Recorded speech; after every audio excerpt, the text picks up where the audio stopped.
অন্তর্বর্তী সরকারের তিনি ব্যর্থতার তিনটি দিক চিহ্নিত করেছেন। একটা হচ্ছে এই যে মোহাম্মদ ইউনূস সরকার তরুণদের ভুল পথে গাইড করেছে, ক্ষমতার লোভটাই তাদের শিখিয়ে দিয়েছে। সারার তুষার, মানে এই জায়গা থেকে যে আসলে কি তরুণদের একটি বড় অংশ জুলাই অভ্যুত্থানের পরে ক্ষমতা লোভী হয়ে গেল, এবং ওনার ইঙ্গিতটা এনসিপির দিকে যেটা বুঝতে পারি আর কি। এনসিপি তো একটা রাজনৈতিক দল হয়েছে গণ অভ্যুত্থানের পরে, এবং গণ অভ্যুত্থানের পরে তরুণদের একটা পজিটিভ শক্তির উত্থান আমরা দেখেছি।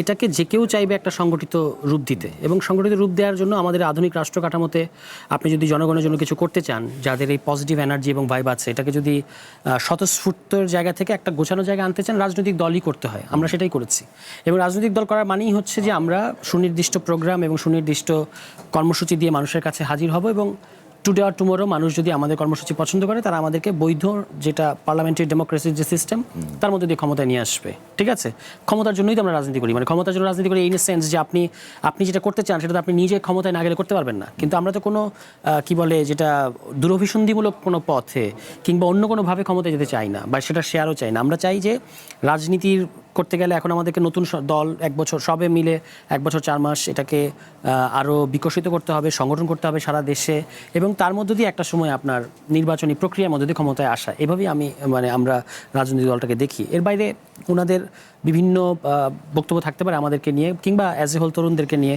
কারণ একটা জেনারেশন গ্যাপও আছে। আবার সার্বিক যে আবহ তৈরি করা হয়েছে, সবটা তো এমনি এমনি তৈরি হয়নি, অনেকগুলো ইন্ধন আছে নানান ধরনের। গত 2 বছরে আমাদের মধ্যে যেন যারা আমরা গণতান্ত্রিক শক্তিরা তো সবাই এক জায়গায় নাই, বিভিন্ন জায়গায় আছে। তাদের মধ্যে বিভাজন তৈরি করার জন্য, দ্বন্দ্ব সৃষ্টি করার জন্য অনেক ধরনের কলকাঠি নানা হয়েছে। সেটার টোপ বা ফাঁদে কেউ পড়ে নাই সেটা বলবো না, তরুণদের মধ্যেও কেউ পড়েছে। ফলে কিন্তু আমরা যদি রাজনৈতিক প্রক্রিয়াটাকে আপহোল্ড করতে চাই, তাহলে ওনাদের সমালোচনাগুলো অবশ্যই এগুলো আমাদের শিরোধার্য। এবং এখানে আর একটা লাইন হচ্ছে যে তরুণদেরকে ভুল পথে গাইড করেছেন ডক্টর ইউনূস। আমি জানি না এটা কেন বলছেন উনি, কারণ আমাদের সাথে তৎকালীন প্রধান উপদেষ্টার সেরকম কোনো আন্ডারস্ট্যান্ডিং ছিল না যে আমরা একটা রাজনৈতিক দল করবো এবং তিনি আমাদেরকে সহযোগিতা করবেন। কিন্তু তিনি আপনাদেরকে দল করার কথা বলেছেন, যে উনি চান তরুণরা দল করুক।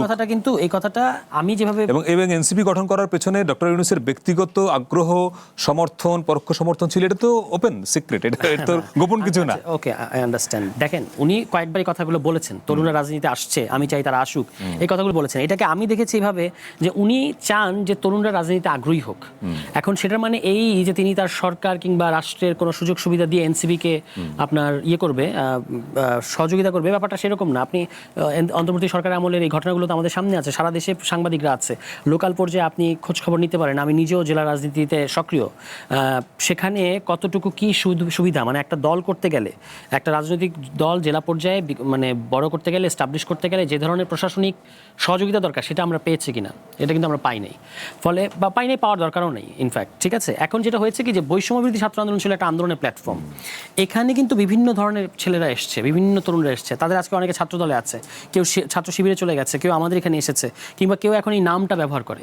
ঠিক আছে, তো এইখান থেকে, এই প্ল্যাটফর্ম থেকে কিছু কিছু ঘটনা ঘটে। মাঝখানে আপনারা একবার বোধহয় বিবৃতি দিয়েছিলেন যে বৈষম্যবিরোধী ছাত্র আন্দোলন বলে কিছু নাই, কিন্তু এখনো তো তারা অ্যাক্টিভলি সারা দেশেই না, আমি এই নামে তো কাজ চলছে। এটাও তো ওই এক ধরনের জুলাইয়ের চেতনা বেচাই। তো বলি যে ধরুন আমি বিভিন্ন জেলায় গেছি, আমাদের সাথে এরা দেখা করতে আসে, যখন আমরা ঢাকা থেকে যাই, এসে পরিচয় দেয় যে আমি বৈষম্যবিরোধী ছাত্র আন্দোলনের অমুক সমন্বয়ক। তখন কিন্তু আমরা তাদেরকে বলি যে এটা এখন আর ভ্যালিড পরিচয় না, আপনি ওই সময় করেছেন ইতিহাসের অংশ হিসেবে, এটা ইতিহাস স্বীকার করবে, কিন্তু আজকে আপনি এই পরিচয় দিতে পারবেন না। কিন্তু অনেকে যেটা হয় যে অনেকে এই পরিচয়টা দিতে গর্ববোধ করে, সবাই যে খুব ইল ইন্টেনশন থেকে দেয়, ব্যাপারটা এরকম না। আবার হ্যাঁ, কিছু কিছু সুযোগ সন্ধানী এটা সবসময় থাকবে।